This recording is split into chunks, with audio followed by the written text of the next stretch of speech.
Good morning, बच्चों. Welcome back to the online classes of Indian Mountain School. बेटे your exams are going to be started. आपके जो exams हैं वो दिसंबर में शुरू होने वाले हैं. तो आपको आपके एग्ज़ाम से पहले सारे चैप्टर्स की रिवीजन करवाई जा रही है. जिन बच्चों ने अपनी नोटबुक मेंटेन कर रखी है, बना रखी है, वेरी गुड. जिन बच्चों ने नोटबुक नहीं बना रखी वो साथ साथ अपनी नोटबुक भी तैयार करें, बनाएं. नोटबुक बनाएं, चैप्टर राइट करें और साथ साथ लर्निंग का काम भी करें. दिसंबर में आपके एग्ज़ाम्स होंगे. सभी बच्चों को अच्छे से प्रिपरेशन करनी है.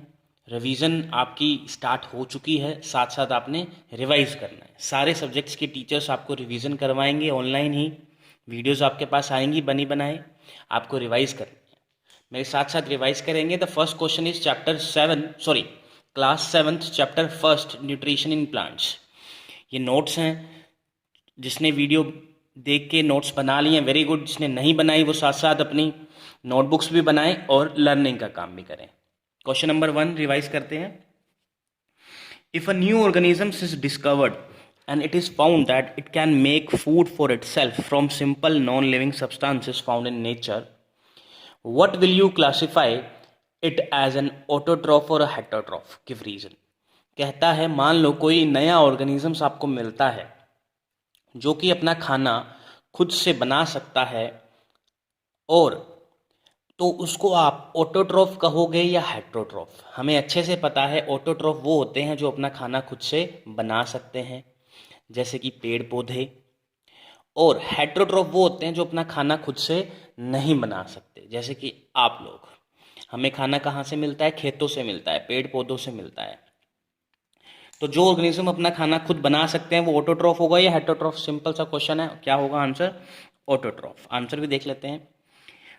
An organism that can prepare its food from simple non-living substances will be classified as an autotroph. लिखा हो ना बेटा? तो आंसर क्या आएगा इसका? ऑटोट्रॉफ. क्योंकि ऑटोट्रॉफ क्या होते हैं? जो अपना खाना कार्बन डाइऑक्साइड, वाटर से और सनलाइट से अपना खाना खुद बना ले. सबको समझ आ गया बेटा? ओके बेटा. Question number 2. The absence of which of these will not affect the photosynthesis? Oxygen, carbon dioxide, water, chlorophyll, light. Give reason. कहता है अगर इन चारों में से एक चीज आपके पास नहीं होगी तो फोटोसिंथेसिस को कोई फर्क नहीं पड़ेगा. इन चारों में से कौन सी वो चीज है? Oxygen, carbon dioxide, water and chlorophyll या फिर लाइट. तो आंसर आएगा बेटा इसका क्या? ऑक्सीजन. बिल्कुल. क्योंकि हमें पता है फोटोसिंथेसिस के लिए हमें कार्बन डाइऑक्साइड चाहिए, वाटर चाहिए और सनलाइट चाहिए. ऑक्सीजन का उसमें कोई रोल नहीं होता. So the absence of oxygen will have no effect on the process of photosynthesis. तो ऑक्सीजन अगर नहीं भी होगी तो फोटोसिंथेसिस पे कोई फर्क नहीं पड़ेगा बेटा.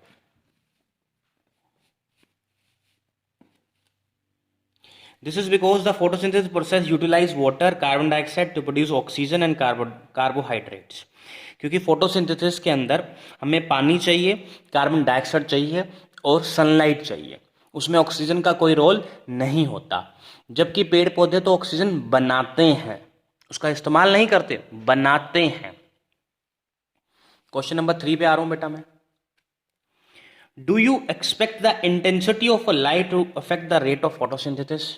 कहता है इंटेंसिटी ऑफ अ लाइट. क्या फोटोसिंथेसिस पे जो इंटेंसिटी ऑफ अ लाइट है, इंटेंसिटी ऑफ लाइट मतलब सनलाइट, कई बार सनलाइट बादलों की वजह से कम हो जाती है, जैसे कि आजकल हो रहा है. आजकल बादल होते हैं तो सनलाइट कम हो जाती है, हमारे पास कम आ रही है सनलाइट. जैसे आपको एग्जांपल बताऊं, जैसे घर में कई बार लाइट डिम आती है, डिम आती है ना बेटा, कम आती है. तो क्या उससे फोटोसिंथेसिस के ऊपर कोई फर्क पड़ेगा? तो इसका आंसर है बिल्कुल यस, फर्क पड़ेगा. क्योंकि जितनी ज्यादा सनलाइट होगी उतना अच्छे से पेड़ पौधे फोटोसिंथेसिस करेंगे, यानी कि खाना खुद का बनाएंगे. तो यस, इंटेंसिटी से फर्क पड़ता है. आंसर भी देख लेते हैं बेटा. Yes, the intensity of a light has a direct effect on the rate of photosynthesis.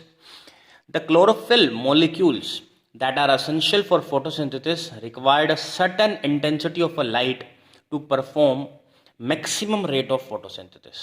कहता है जितनी ज़्यादा सनलाइट होगी उतनी अच्छे तरीके से क्लोरोफिल अपना काम करेगा। क्लोरोफिल क्या होता है बेटा? ये ग्रीन लीव्स के अंदर प्रेजेंट होता है क्लोरोफिल, जिसकी वजह से वो सनलाइट को एब्जॉर्ब करता है और खाना बनाता है। नेक्स्ट क्वेश्चन बेटा, आज का लास्ट क्वेश्चन है। यही 4 to 5 क्वेश्चंस आपको लर्न करने हैं। जिन बच्चों ने नहीं लिखे वो लिखेंगे भी सही साथ साथ। अ tiger does not eat plant, कहता है जो टाइगर होता है वो प्लांट्स को खाता नहीं है। So it does not depend on plants for food, is this statement true? कहता है वो प्लांट्स के ऊपर डिपेंड ही नहीं करता खाना खाने के लिए। क्या ये स्टेटमेंट सही है या गलत? मैं दोबारा बता रहा हूं। कहता है टाइगर जो है वो प्लांट नहीं खाता, तो इसका मतलब ये है कि अगर प्लांट हमारी धरती पे नहीं होंगे तो टाइगर को कोई फर्क नहीं पड़ेगा। क्या ये सही है या फिर गलत है? ये क्वेश्चन है बेटा। तो ये स्टेटमेंट बिल्कुल गलत है। क्यों बेटा? क्योंकि टाइगर जो है प्लांट तो नहीं खाता, लेकिन जो टाइगर है वो हर्बीवोरस एनिमल पे डिपेंड करते हैं, जैसे कि डियर। लेकिन और डियर क्या खाता है? प्लांट। अगर प्लांट नहीं होंगे तो डियर भी नहीं होंगे, और अगर डियर नहीं होंगे तो वो टाइगर खाएगा क्या बेटा? समझ आई? मैं क्वेश्चन आंसर रीड कर रहा हूं बेटा। The given statement is false, ये जो स्टेटमेंट है वो गलत है। Although a tiger does not eat plant, जो टाइगर है वो प्लांट नहीं खाता। It still depend on the plants, लेकिन वो फिर भी प्लांट्स पर डिपेंड करता है। कैसे? This is because tiger feed on herbivorous such as deer which obtain their food from the plants. वो डियर खाता है, और डियर क्या खाता है? प्लांट खाता है। तो प्लांट होंगे तभी डियर होंगे, और डियर होंगे तभी टाइगर उसको खा पाएगा बेटा। सबको क्लियर हो गया बेटा?